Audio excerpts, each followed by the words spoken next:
Hello student, this is Anju ma'am from Maharaja Agarsen School Hisar. Today we start the next chapter that is a financial statement with adjustment.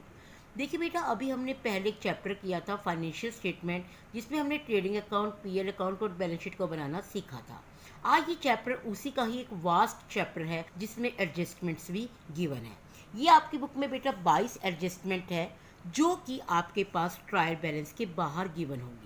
और जब भी ये adjustment given होती हैं तो इसका मतलब होता है ये दो जगह आएंगी। चाहे तो आपकी देखिए, आप 3 अकाउंट बनाते थे ना, जैसे एक बनाते थे ट्रेडिंग अकाउंट, एक बनाते थे आप पीएल अकाउंट और एक बनाते थे बैलेंस शीट। अकाउंट और पीएल में आएंगी, और या आपकी आएंगी पीएल और बैलेंस शीट में आएंगी, तो या ट्रेडिंग और बैलेंस शीट में आएंगी। तो इस तरीके से बेटा ये दो जगह आपकी आएंगी। तो अब हम क्या करेंगे बेटा, वन बाय वन इन सारी एडजस्टमेंट की ट्रीटमेंट देखेंगे कि कैसे करनी है। जैसे कि अब आपकी पहली एडजस्टमेंट आ स्टॉक। देखिए, सबसे पहले क्लोजिंग स्टॉक होता क्या है, आपको पता है कि ये वो सामान रह जाता है। तो कई बार बेटा आपके क्वेश्चन में ना इसकी दो वैल्यू गिवन होती है, एक तो रियलाइज्ड वैल्यू और एक आपकी क्लोजिंग स्टॉक की वैल्यू जो भी दी हुई है, तो आप मार्केट वैल्यू। तो आपको क्या करना है, विच एवर इज लेस, जो दोनों में से कम हो उसको ही आपने राइट करना है। एक तो बेटा आपने ये कि ये जो वैल्यू दोनों में से कम होगी उसको लिखोगे, और एक आप कहाँ लिखोगे इसे, ट्रेडिंग अकाउंट की क्रेडिट साइड और बैलेंस शीट की एसेट साइड। ठीक है ना बेटा, ये आपको थोड़ी सी दिमाग में भी रखनी पड़ेगी कि ये एडजस्टमेंट कहाँ कहाँ आएगी। जैसे कि अब सेकेंड एडजस्टमेंट आती है, वो होती है आउटस्टैंडिंग एक्सपेंसिस। अब आउटस्टैंडिंग एक्सपेंसिस होते क्या है कि those expenses which have been due, जो हमारे ड्यू हो गए हैं परंतु हमने पे नहीं किए। तो आप देखो कि आपके खर्चे ड्यू हो गए परंतु आपने पे नहीं किए। सबसे पहली बात तो ये है कि ये आपकी लाइबिलिटी है क्योंकि आपको पेमेंट करनी है। दूसरे नंबर की ये बात है कि आपके पास क्या है, वेजेस आउटस्टैंडिंग है, तो आप आउटस्टैंडिंग में ऐड कर दीजिए। जब आपको पता है कि वेजेस ट्रेडिंग में आता है तो आउटस्टैंडिंग वेजेस भी तो ट्रेडिंग में आएगा। ऐसे ही अगर आपके पास सैलरी पीएल में है और आउटस्टैंडिंग सैलरी गिवन है, आउटस्टैंडिंग सैलरी आप क्या करेंगे में ऐड कर देंगे।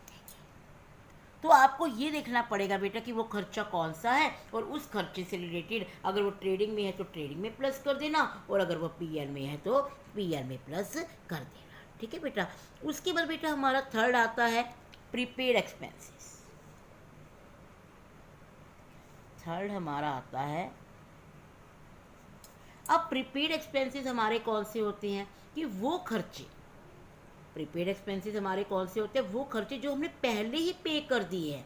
तो अब देखो, इससे हमारे एक्सपेंसेस क्या हो जाएंगे, कम हो जाएंगे, और ये हमारी एसेट है क्योंकि हमने ये खर्चों को क्या करा है, पहले ही पे कर दिया है। तो ये कहाँ आएगा बेटा, एक बार तो ये आएगा आपका बैलेंस शीट की एसेट साइड, और एक बार ये आपका जैसे वेजेस अगर प्रीपेड है तो वेजेस में से माइनस हो जाएगा, अगर सैलरी प्रीपेड है तो सैलरी में से माइनस हो जाएगा। तो आपको ध्यान रखना है कि ये आपको क्या करना है, अगर वेजेस है तो वेजेस में से कर देना, अगर सैलरी है तो सैलरी में से कर देना। ठीक है बेटा, तो इस तरीके से आपको ये प्रीपेड एक्सपेंसेस करने हैं।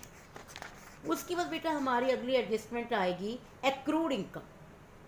एक्रूड इनकम कौन सी होती है, जो इनकम हम कमा चुके हैं परंतु हमें नहीं मिली। तो ये आपकी क्या है, इनकम है ना, आपकी इनकम इंक्रीज होएगी। तो एक बार तो ध्यान रखना, ये आपकी जो भी हो, चलो आपकी पीएल में आई लगा लो तो पीएल की क्रेडिट साइड आएगी, और एक्रूड इनकम है तो बैलेंस शीट में कहाँ आएगी, एसेट साइड आएगी। अब इनकम गिवन है और एक्रूड और है तो आप एक्रूड क्या कर दोगे, उसके अंदर ऐड कर दोगे।